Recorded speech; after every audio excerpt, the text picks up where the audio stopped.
أعوذ بالله من الشيطان الرجيم. بسم الله الرحمن الرحيم.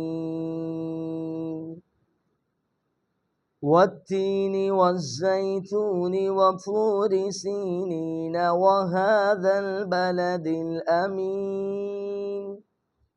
لقد خلقنا الإنسان في أحسن تقويم ثم رددناه أسفل سافلين إلا الذين آمنوا وعملوا الصالحات فلهم أجر غير ممنون. فما يكذبك بعد بالدين؟ أليس الله بأحكم الحاكمين؟ صدق الله العظيم.